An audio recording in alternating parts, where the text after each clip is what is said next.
I want you to imagine, just for a second, what it would be like if your current life was just one in a series of thousands. Oh, wow. Thousands. Right. Like, and I don't mean a few different career paths. I mean, what if in your previous lives you had been a quail or a monkey, a tree fairy, or even, a king? That is a wildly different resume. Exactly. Think about the sheer volume of experience you would have accumulated. I mean, what kind of lessons would you carry forward from those wildly different perspectives into the life you are living right now? It really, it completely shifts how you view your daily problems, doesn't it? I mean, you stop reacting to the immediate chaos and you start seeing the deeper recurring patterns in human behavior. Yeah, the timeline just stretches out. Right. And the things that feel so urgent today suddenly look like tiny blips in this massive cyclical engine. Well, welcome to the deep dive. We are jumping straight into that massive engine today by exploring a really fascinating collection of excerpts from the Jataka Tales. Yeah, these are incredible sources. They are. And we all know the basic premise of these texts, right? The ancient Buddhist accounts of the Bodhisattva's previous lives. But we are moving way past the surface level bedtime stories today. We really are. We're looking at the mechanics of them. Our mission is to extract the core psychological blueprints hidden within these texts. We are looking at them as surgical explorations of human nature, detailing the mechanisms behind our worst impulses and our greatest strengths. Because to conquer the external world, these stories insist that we first have to map the internal one. And the very foundation of that internal map is understanding how we're just relentlessly trapped by our own desires. Yeah. Like the texts don't just say desire is bad. They break down the actual mechanics of how impulsive action and a lack of moderation actually alter our perception of reality. Yeah. Which, inevitably leads to our downfall. Okay, let's unpack this, because the mechanics of that trap are laid out so vividly in the Mata Jataka. That's the fish story. Yeah, the fish story. So in this life, the Bodhisattva is born as a family priest to the king of Benares. But the story centers on a massive fish in the local river. Just swimming along. Right. This male fish is swimming along, amorously toying with his wife. He is entirely consumed by passion, just completely fixated on the moment. Now, just ahead of them, fishermen have cast a heavy net into the river. And the female fish provides the crucial contrast here. Mm-hmm. Because she actually possesses situational awareness. She does. She scents the net in the water, she processes the danger, makes a quick circuit around the thread, and escapes entirely. I mean, she is engaged in the moment, but her peripheral vision is still intact. Her spouse, however, has absolutely zero peripheral vision. None. He is so blinded by his own desires that he sails right into the meshes of the net without even realizing it's there. So the fishermen feel the tug, they haul the net in, and fling this massive fish alive onto the hot sand. Brutal. Yeah, they immediately start building up poles to roast him on a spit. And it's only because the Bodhisattva, the family priest, happens to be walking by and intervenes that the fish is saved. Just in the nick of time. Right. The priest picks him up and delivers the core warning. He says, cease for the future to be the slave of passion, before throwing him back. What's fascinating here is the psychology of what just happened. Because when we talk about being a slave to passion, it sounds like a moral judgment. Right, like a sermon. Exactly. Yeah. But the text is actually describing a neurological narrowing. When an organism is flooded with extreme desire or just intense focus on a single pleasure, it literally causes threat tunneling. The brain just filters out everything else. Everything that isn't the object of desire, yeah. The fish didn't see the net because mentally he wasn't in the river anymore. His mind had completely detached from his environment. Which brings up a different flavor of that same psychological narrowing in the Bhairava Jataka, or, the drummer story. Ah, this is a great one. This one targets the blindness of arrogance. So a drummer and his son make a fortune playing at a festival, but they have to walk home through a dense, robber-infested forest. Not ideal. No. The father, operating on experience, tells his son to beat the drum occasionally with a steady, rhythmic cadence.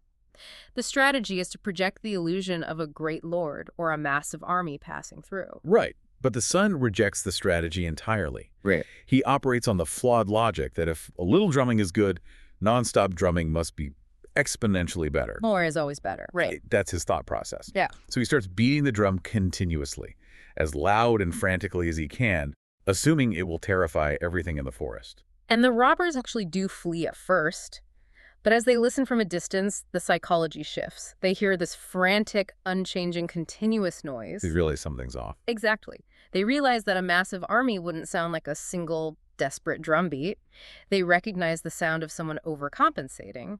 So they circle back, find the two lone musicians, beat them, and steal everything. The text summarizes it perfectly. It says, "Go not too far, but learn excess to shun, for over-drumming lost what drumming won." The son loses everything because he fails to read the psychology of his environment. I mean, he is trapped in his own internal state of perceived cleverness, just completely oblivious to how his actions are actually being interpreted by the predators in the woods. Yeah, and I think we all do our own version of overdrumming when we feel out of our depth. Like, think about when you're working on a computer and the screen suddenly freezes. Oh, I hate that. Right. You click the mouse and nothing happens. What is the immediate, visceral human reaction? We start mashing the refresh button or pounding on the keyboard over and over again. Like that's going to help.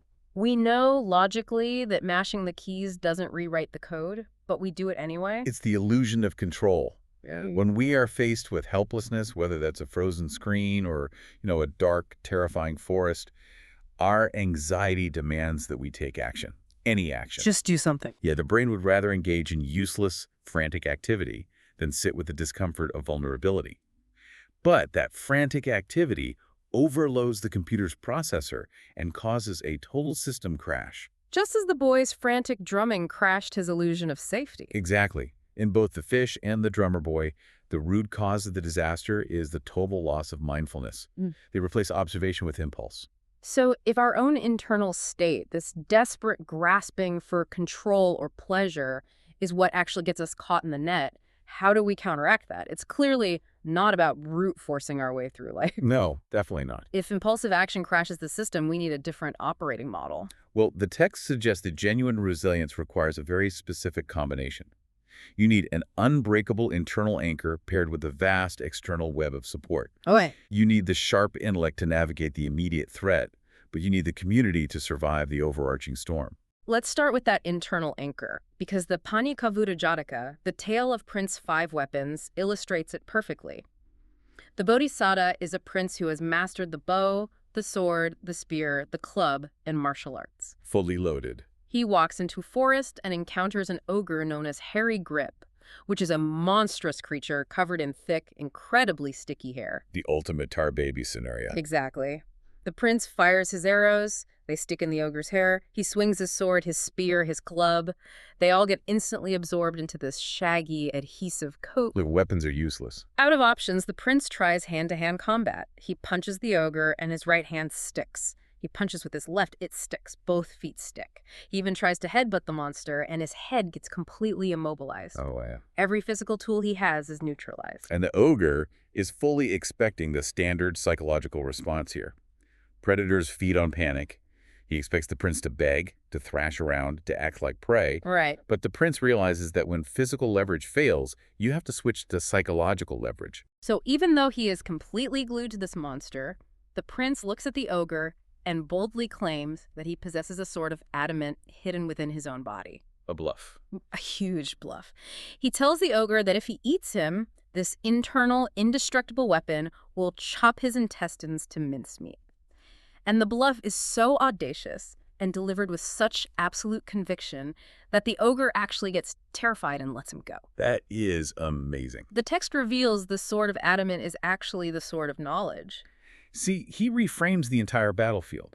The prince didn't fight the ogre's physical strength. He fought the ogre's imagination. Yeah. That is the adamant sword of the intellect. Wow, yeah. But, the Jatakas are incredibly nuanced. They immediately pivot to show that while the intellect can save you from a specific ogre, it cannot save you from the climate itself. For that, you need the external web. And we see that structural web in the Samanamana Jataka and the Rukatama Jataka. In the first one, a fowler is decimating a population of quails by throwing heavy nets over them. The Bodhisattva teaches the flock that if they poke their heads through the mesh and lift their wings in perfect unison, they can generate enough updraft to fly away with the net entirely. They become a collective force. Yeah, when they synchronize, they become impossible to capture. And the tree story scales that concept up. A catastrophic tempest rips through the Himalayas. The mightiest, thickest trees that stand completely alone in the open courtyard are effortlessly uprooted and smashed to splinters. The lone giants just fall. They fall. Yet, A dense sal forest nearby survives the exact same storm, completely unharmed. The sal trees aren't individually thicker than the solitary giants. They survive because their roots, branches, and creepers are all interlaced beneath the soil and in the canopy. Okay, let me challenge that for a second. Sure. When we talk about lifting the net together or interlacing our branches, does this emphasis on unity just boil down to conformity? Like, look at Prince Five Weapons. He survived entirely because he was an exceptional individual with a uniquely brilliant mind. Doesn't his rugged individualism directly contradict the message of the interlaced Sal forest? Are these texts telling us to be brilliant lone wolves, or just another anonymous bird in the flock? That's a vital tension, really. But they don't actually contradict each other. The texts make a sharp distinction between collaboration and assimilation. Okay, how so? True unity in these stories isn't about erasing your individuality or, like, submitting to groupthink. It's about structural support. Prince Five Weapons uses his unique intellect, but the Sal trees prove that even the strongest individual, even a genius, needs an interconnected foundation to survive the macro-level catastrophes of life. Ah, I see. The solitary tree in the courtyard might be the strongest individual, but without roots tied to a broader community, the wind eventually finds its breaking point. That makes a lot of sense. The quails didn't stop being individual birds. They just aligned their individual strengths to achieve an impossible physical feat. You need the sharp sword of the individual mind, but you need the interlaced roots of the community to keep you anchored to the ground. But even if you have the sharpest mind and the strongest community, there is an internal rot that can bypass all of those defenses and destroy the system from within. The worst one. Ingratitude. Yeah, ingratitude is treated with absolute, uncompromising severity in the Jatakas. It is viewed as a cosmic poison that rots the very foundation of the interconnectedness we just discussed. It really is. The Silavan Jataka, the story of Good King Elephant, is perhaps the most devastating example of this. So in this one, the Bodhisattva is born as a magnificent, pure white elephant in the Himalayas. He discovers a terrified forester from Benares who is hopelessly lost and starving. The guy is basically dead without him. Exactly. And the elephant doesn't just point the way. He feeds the man, puts him on his back, and carries him for days to ensure he reaches the edge of human civilization safely. And the forester's response is a masterclass in calculated psychopathy. It is so dark. He returns to the forest with a saw. He finds the elephant and claims he is drowning in debt, begging for just a small piece of ivory to survive. And the elephant, operating on pure generosity, allows the man to saw off portions of his tusks. But the man comes back a second time, begging for the rest of the tusks. The elephant gives them. Then, demonstrating a bottomless pit of greed, the forester returns a third time. Unbelievable. He tells the elephant he still can't make a living. He asks for the very roots of the tusks. He actually climbs onto the face of the being that saved his life, kicks away the raw flesh, and saws the stumps right out of the elephant's skull. It's just horrific. And the imagery is intentionally horrific to match the internal decay of the forester. But the moment that ungrateful man turns his back and walks away with the roots of the tusks, the physical world rebels. Earth itself. Yeah, the text states that the solid earth cracks open and flames from nethermost hell swallow the forester alive. The interconnected universe literally cannot bear the weight of his ingratitude. The contrast to that betrayal is found in the Kalakant Jataka. This focuses on a wealthy merchant named Anatha Pittika and his childhood friend, whose name literally translates to curse. What a name to be stuck with. Right. Everyone in the merchant circle pressures him to fire Curse. They argue the man is poor, ill-omened, and a liability to the business. But the merchant refuses to abandon his loyal friend based on superficial judgments. And that loyalty pays massive dividends. While the merchant is away on business, a heavily armed band of robbers surrounds the estate. Here we go with the robbers again. Right. Curse is the only one who suspects the attack. He stays awake, but rather than hiding, he orchestrates a brilliant psychological defense. He runs rapidly around the massive house, beating drums, sounding congas, and shouting orders to imaginary servants, creating a chaotic wall of noise. Which is fascinating because he is doing exactly what the drummer boy from our first story was trying to do, but he's doing it with actual strategy. Precisely. The drummer boy failed because his noise was frantic, it was rhythmic, and it betrayed his fear. Curse succeeds because his noise is tactical. He's painting a picture. Yeah, he mimics the specific chaotic sounds of a fully garrisoned army waking up to defend an estate.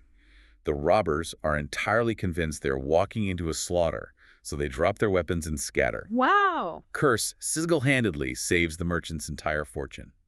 The text distills this into a powerful truth.